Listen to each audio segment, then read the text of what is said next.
So excited for this week because it is Memorial Day week, which means that exactly today, I mean, maybe it wasn't the exact day. I think it might have been 2 days before now. So on the 25th of May in 2009, our home got occupied by a BBC camera crew, and Hannah and James came from Britain to stay in our home for 8 days.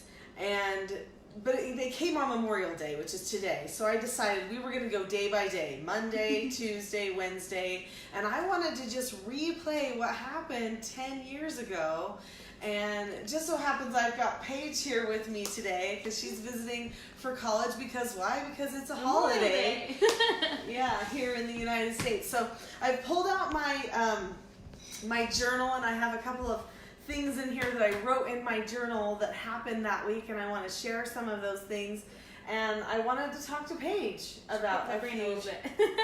Yeah, exactly. Picking your brain a little bit. So let's just start with Paige. What was your thought going into the show? So Paige was 11 years old, and going into the show, what were you thinking about this experience? Do you remember at age 11? Kind of. I mean, I was kind of thinking, okay, it's going to be really weird to have, teenagers in the house, since the oldest child in the home is only almost 13. I was kind of, I don't know, I guess anxious as to be like, how are they going to act? How am I going to interact with them? Are they going to like me? Stuff like that. So it was a lot of, apprehension, but it was also a lot of, I guess you could say, nervous excitement. I thought it was really fun to have like a camera crew in the house. We actually got to be really good friends with the camera crew, which was something that we loved a lot. We hated to have all of them leave, but I don't know. I'm the type that's always ready for an adventure. I'm a very spontaneous person, like mother, like daughter. But I don't know. I was just kind of ready to take whatever was going to come and just go along for the ride. Okay, well, and it was a ride, right? It was different. So the plan was, okay, we've got these two. So our oldest was almost 13. He turned 13 on the show. Mm-hmm. We'll talk about that in a few days. I think his birthday's in 2 days. Yeah, exactly. Anyway, and he'll be turning 23, and you're now 21, yep. And you were 11 at the time, and that means that London was 7, right? And Porter was 5-year-old Porter. So that's the age of everybody now, and now London is 17 and Porter is 15, right? Yeah. Makes sense. So anyway, the plan was that Quinn would give up his room to James, and then Quinn had nowhere to sleep. So we said, well, Quinn, you can sleep on our bedroom floor in our room.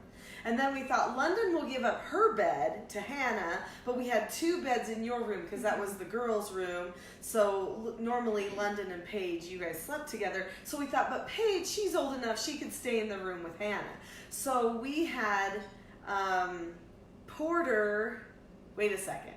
So London gave up her bed. She was sleeping on the floor in my room, in the master bedroom. Mm-hmm. Quinn was sleeping on the floor in the master bedroom. And then there's not much space in there. It was like one big bed, right? And then Paige decided for the first couple of nights to end up not sleeping in her room.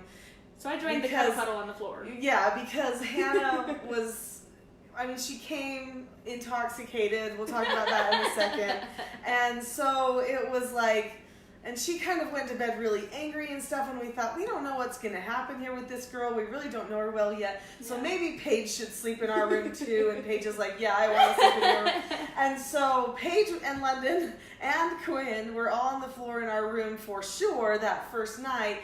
And then didn't Porter give up his bed to one of the camera people? Yeah, because we had like the first night a couple of camera people people sleeping in the house. Mm-hmm. One of them slept across the doorway so that no one would sneak out that first night, because they had one other episode of The World's Strictest Parents where apparently one of the kids got away and snuck out, and they had to find the child, and so they were like, that is not happening again. So then they had people sleeping in front of the doorways. So we had 6 people in one room. Oh, it was fun. Yeah, for most of the week. It was super close quarters. And we go camping as a family, but even camping gives us our own beds and more space in our camp trailer. So this was like super tight, because I don't have a huge bedroom. It's just like your average. So, okay. So when they first came to our house, well, first off, before they came, back in the winter time, and I believe it was in January, they said, can we come to your house and can we just see if your house is going to work for this program and if you guys are going to work for this program? And so we said, okay. And so Annabelle came and she filmed our family and brought back a bunch of footage to the BBC so that they could examine our family. And we were like, well, listen, if they don't pick us for some reason after they see our family, like they told us they picked us, but if they don't afterwards, no problem. We're like, that's okay. But you know what? I knew they would. I knew that they would say, like, I knew I didn't even have to do or say anything. We didn't want to do this show in the first place. I always tell everybody that. Our music teacher referred us to do the program. And we love him. Oh, Larry G. Shout out to Larry G. We love him just like an adopted member of the Peck family. But we said we didn't want to do it. We talked about it. My husband and I decided this is too risky to do this. People, how can you trust in TV anything that happens cutting room floor, right? And so we decided no, and then we just really, really thought about it, prayed about it, and then ended up feeling like it was going to be important that we did this, that it could help people in some way, and so we should do this program. And so we decided to, even though it went against our first better judgment, to do this program. And so when they were like, well, I mean, we want you to do it, but we got to take this footage, and we'll see if you're going to be who we really pick. Because there might be this other family that we're looking at too, and we're going to film them too a little bit while we're here, and so we'll tell you. But I just knew. I knew they were going to pick our family. You'll be back. I mean, I didn't say that, but I just knew. I was like, this is going to be what happens. And so, and sure enough, it wasn't long before they contacted us and said, well, we for sure want you to be on the program. And we said, okay, even though we actually were the one family who broke the rules for the program. That's why they were like not sure, they were saying. Because you were supposed to have your oldest child be 14 or older, and our oldest child was going to turn 13 on the program. Mm-hmm. And so that broke the rules, but because I had done foster care for troubled teens for all of those years, and we had so many teens come through our home, I guess they felt like I knew what I was doing, and it was good enough. So then they called us a few times to try to psych us out, to tell us like, oh, we found these kids on the streets because they're both dropped out of school and it's testing time and we couldn't get anybody else. And they're like they literally told us these were like the worst kids we could find. And I was like, listen, I am not going to be worried, because they had no idea what we had done as foster parents, and there was nothing for years. There was nothing that I was going to be worried about. We knew we could love and bring in any type of person, even if they were different than us or had some issues they were facing, and it wasn't going to be a problem. Yeah, and that's something that she told us. She kind of pre-taught us beforehand. She's like, hey, these kids are coming. They're awesome kids, but they've had some rough background, but we're going to treat them like we treat anyone else and how we treat each other. And I think that really helped prepare us, even though things happened that were like, whoa, okay, haven't seen that before, especially as an 11-year-old me. But it's not like we got all freaked out or scared because of because of our upbringing and the people that we've had in our home before. We were ready for that, and we weren't really, I don't know. It didn't put us out of place or out of rhythm. Well, so the thing is that when the other youth that were in our home had issues, I kind of shielded all the children from a lot of the issues, meaning I didn't like London and London, Paige, and Porter for sure, but Quinn, Paige and Quinn didn't really know all the issues all the foster children were facing. Like I knew, but I didn't tell them that. And so anyway, this was the first time where you would have been able to see straight up what their issues were. And so they came in our home when we went to pick them up in the front of the house because they wanted us to come outside to meet them because that's how they like to start the program. Then when we went out there, they got out of the car and they were like, oh, this is like, some program, and they seemed excited to be here. But they were acting a little silly, and they were both drinking like Cokes, okay, like just soda. But they were acting a little silly, and one of the camera crew guys actually kind of like looked at me from the distance. People don't know this part, but I was like, wow, they're really excited to be here. But he kind of looked at me and he's like, smell it.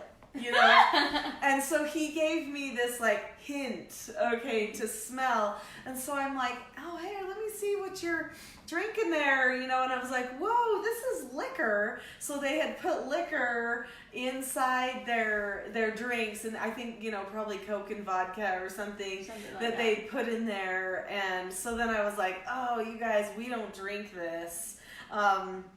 Which probably looked to the world like we don't drink Coke, but we actually don't drink soda really at our house. Like not that much. I mean, we don't buy it or anything. Yeah, we don't really buy it. Like every once in a great while at a party, we might like have some soda, but like I don't like soda because it makes my stomach sick, so I never drink soda. So I guess that was true, but it probably looked really prudish. Like we weren't able to say, or we did say, but it didn't come out in the final cut that we were actually dumping that out because it had alcohol in it, and we were like, we can't be drinking alcohol.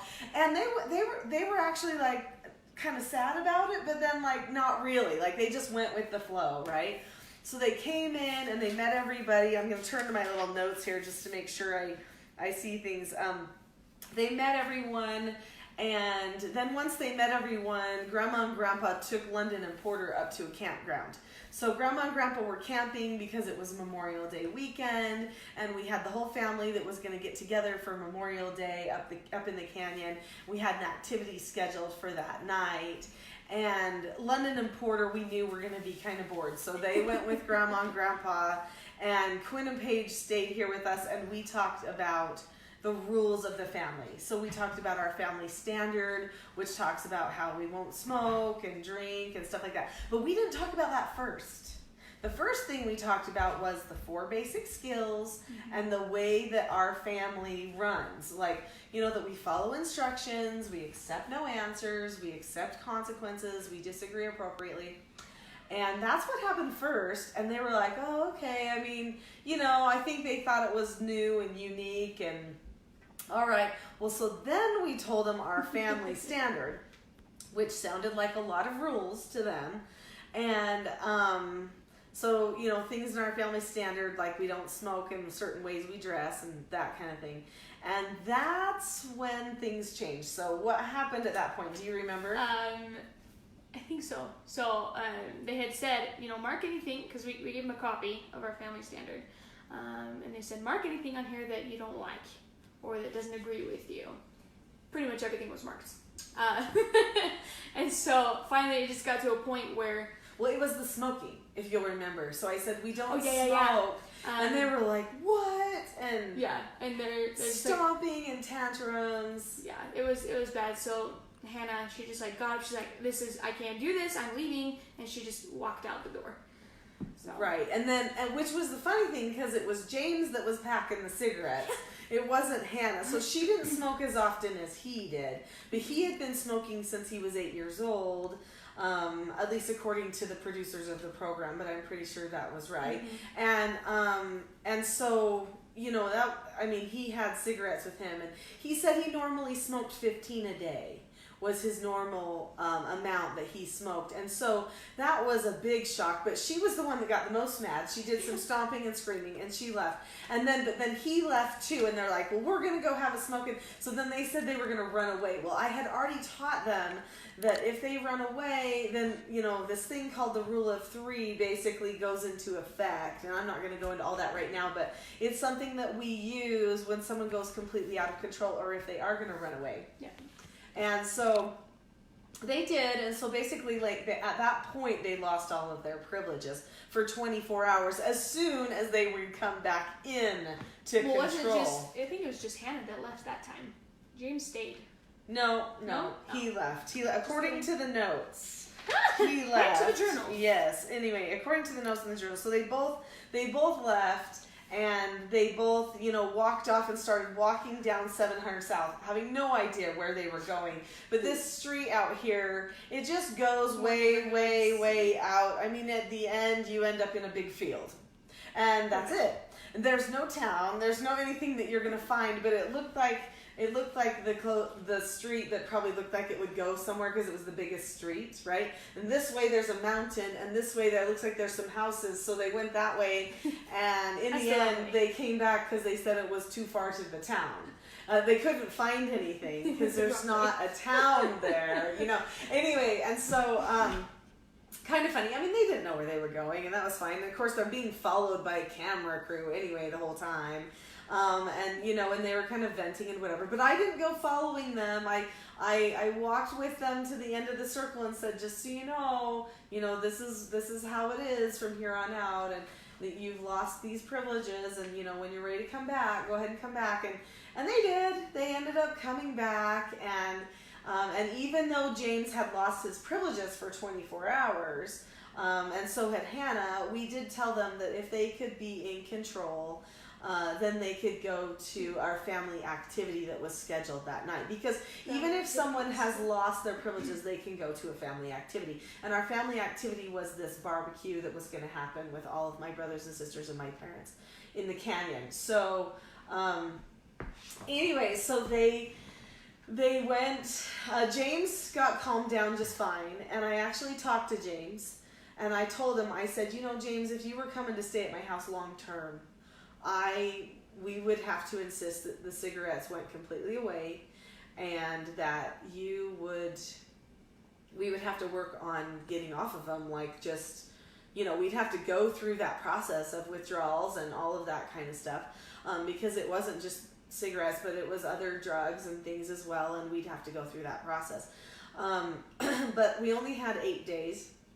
And I knew that, and we needed to have a significant experience in 8 days, not just be dealing with cigarette withdrawals and stuff like that. And so I actually said, how about we decide to step it back? If you have really good behavior, if you are able to follow instructions, accept no answers, disagree appropriately, not go out of control, stuff like that, then you can have 4 cigarettes a day.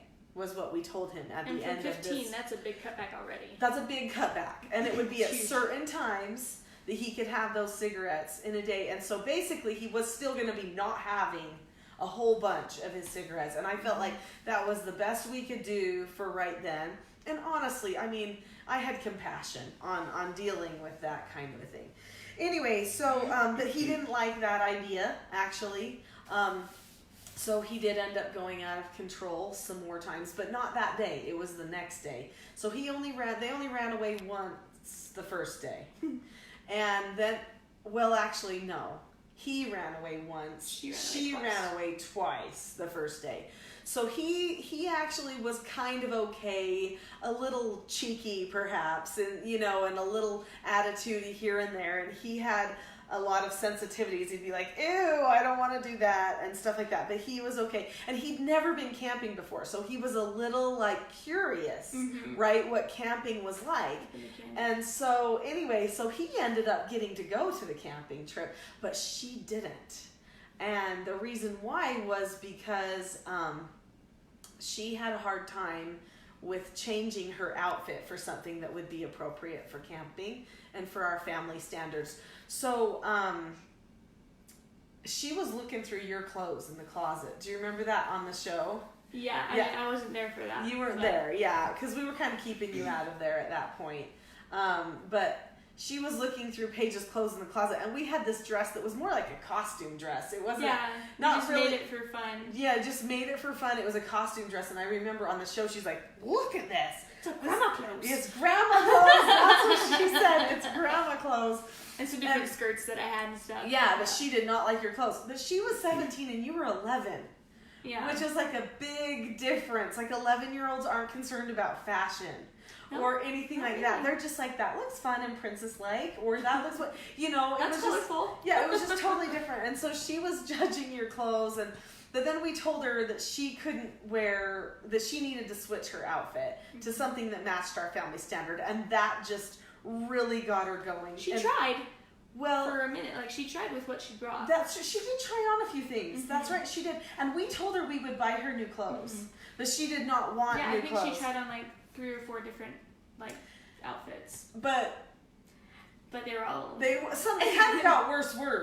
Actually, not really better. And so we were like, And so we said, well, we'll buy you new clothes, no problem. We'll get you some outfits for the week, kind of a thing, so that you know, have some nice new things, but you're still matching with the family standard, which we have. And anyway, and she would not go for it. And so she finally just lost her patience. Now, she was a little hungover, actually. And I could tell she was struggling with some kind of effects of alcohol. Yeah, through the day. And so anyway, so she stormed off again, and she especially got mad again. Let's see. Yeah, so she stormed off. She started screaming at the house. That's when there's all the like beep, beep, beep, beep, beep.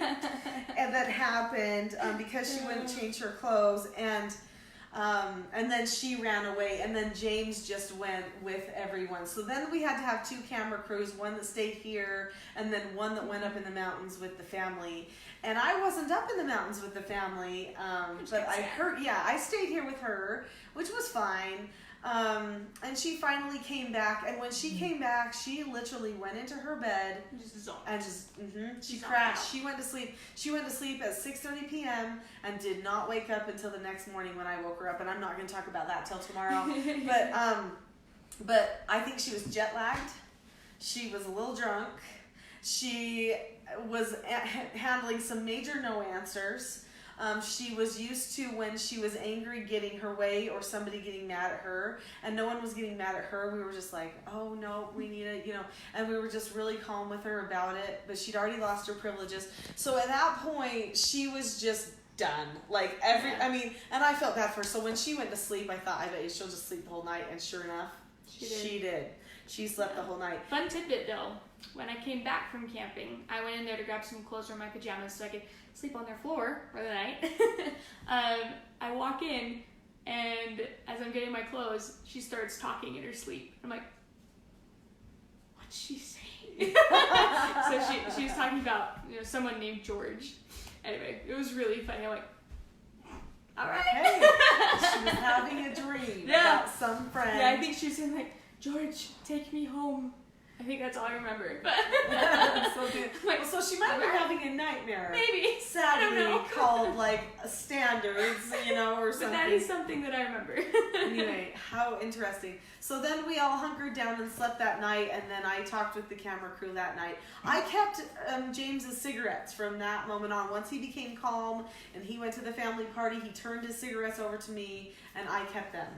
And then I allowed him to have a cigarette every so often, as long as he was in control, which just didn't necessarily last through the next day, but we'll talk about that. So we've been talking about a lot of fun things that happened on the BBC show, and we're going to talk about more of those things throughout the week. I hope this is fun for you. I just felt like it would be exciting to relive it. It was 10 years ago. I cannot believe what has happened in 10 years. So much. I cannot believe what has happened in 10 years. In fact, I probably should write about it. Maybe I'll do an article or something. Because a bullet point list. Yeah, because our family has been on quite a ride, haven't we? Yeah. For 10 years. We've never traveled so much, never thought we would ever travel so much. Or to the places we've traveled. Yeah, never. The speaking things that we've done, writing things, training people on how to become better parents. But it's important for us. We did not know that this would happen, but people started saying, immediately after the show aired, whoa, how do you do what you're doing? Teach us. And I had been working on a book, but it just wasn't coming along quickly. But at that point, I just knew I needed to finish that thing because I needed to get it out for people. But since then, we have been trying to support people in their parenting, and that has been a family ministry, a way that we can minister to the world. It's our mission to help people in the world be better at their parenting.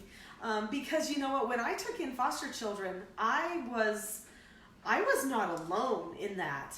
I had people at my beck and call. I had caseworkers, yes, but and they do okay, but they weren't the same as the consultant.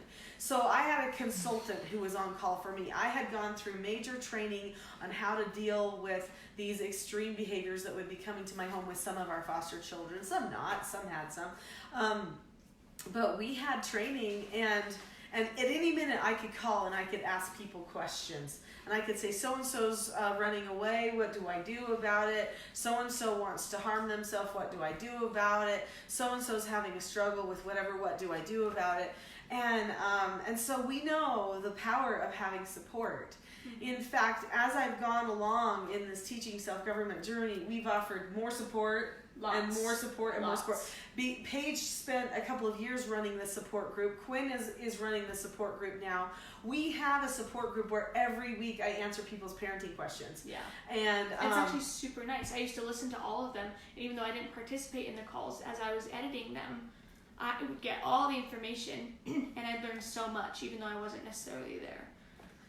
Paige is she's a certified teaching self-government mentor. I am. She's my one child who has gone through that certification right now. I mean, she's, one of the older ones.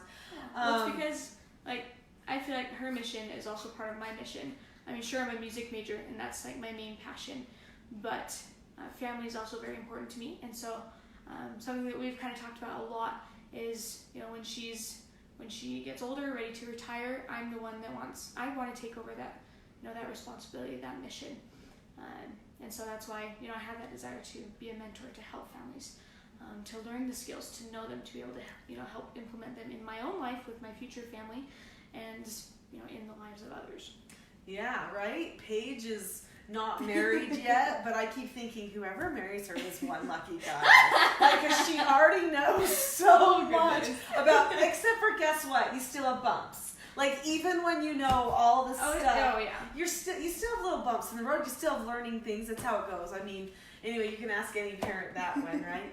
But as part of this week, I thought about it, and I thought, how can I support my people more? Because I want you to have more support as you're trying to help your families and as you are learning self-government. Maybe you've never learned any of it yet. You don't even know what these 4 basic skills are that we talk about. You don't know all about the power of calmness. You don't know, maybe some of these things. Maybe you do. But either way, we'd love for you to be part of our support group. Listen to me answer other people's questions. You learn just by listening. And they're all recorded. To the answer. There's years of Friday conference calls on the website, in the support group. The members get access to it. Yeah, exactly. Pretty much every question you can think of has already been answered to some extent. So here's the deal. For this week, you can join for $1. I would do it. $1. We just want to give it away, but we want you to invest something. Anyway, so we want you to have that opportunity, so you can join for $1 for the first month. If you want to stay on it after that, then there is a little bit of a monthly fee. But for $1, also if you want the implementation course, which is the most comprehensive course I have. It's an online course. You can take it at your leisure. It's got videos and all these trainings and everything and printables and so many things that come with it. $199, so that's $100 off the normal cost, which would be awesome for you to be able to participate in that training. Also, we have an in-person parenting mastery training coming up in July 11th, 12th, and 13th. And you can come and get trained by. They're so nice. They're really fun too. Me, maybe us. I don't know when you get done with school. Like. But maybe London and Porter will be helping, and some of our other teaching self-government mentors. But it is personal training. Mm-hmm. It is the quickest way to get husband and wife on the same page. If you're not married, you can still come, but it is nice if you are married to get on the same page. Mm-hmm. And it's intensive, but depending on where we have it, it's so fun. You get to spend time, like a whole weekend, with your spouse if you're married, or with other people that are like-minded, and you just become so much more unified, and you realize that there's all these people that want the same thing that you do. If you really want that unity for your family. And my mom is a very engaging speaker, so I know for me, every time I go, and I've been going to these for years, helping with teaching, I always learn something new, and I'm always very engaged in the conversation and in whatever lecture she's giving or whatever activity is happening, because it's very participating. There's a couple lectures, but she's always open for questions. A lot of it is discussion, and she's always open for questions, as are the mentors. It's just a blast. It's so fun, and it's very, very educational. We take your biggest problems and we solve them. Exactly. We solve them right there, and we give you the tools. Give you skills. Yeah, we give you the tools that you need and the training on those things. So it's really awesome. Anyway, I didn't need to go on and on about support, but I just wanted to let you know that this week, for the first few people that want the deal on the parenting mastery training, there's an early bird pricing, but we're also going to allow a few people in here for this thing to have an extra discount, an extra $200 off, and it's just up on the site, teachingselfgovernment.com. All of these deals, if you go into the shopping page, teachingselfgovernment.com, you can find all these different things for this week, and we hope that will give you the support, because the BBC contacted me for years after I did that program, because it was the most watched episode ever on the BBC. And they're like, do you have any friends or people you can refer? And I was like, I do not feel good about doing that. But wouldn't you feel good to know that you are confident enough? Because I was that confident. It did not matter what was going to happen at my house, what the behaviors were, who was coming, what they were dealing with. I knew I could handle it because of all the support I had for all those years doing the foster care. That was the thing that prepared me for all of this. So we would like to give you support. We'd love for you to try the support group, see how much you learn on there. Yeah, the implementation course, learn stuff, grow. Yeah. And so watch the show again if you haven't seen it for 10 years. They actually just re-uploaded it as a full episode. Well, it's on our website. Yeah. So if you go to teachingselfgovernment.com, click the videos tab, then you can watch the whole thing. You don't have to break it up into clips. And we'll talk some more about what happened on day 2 tomorrow. Bye-bye.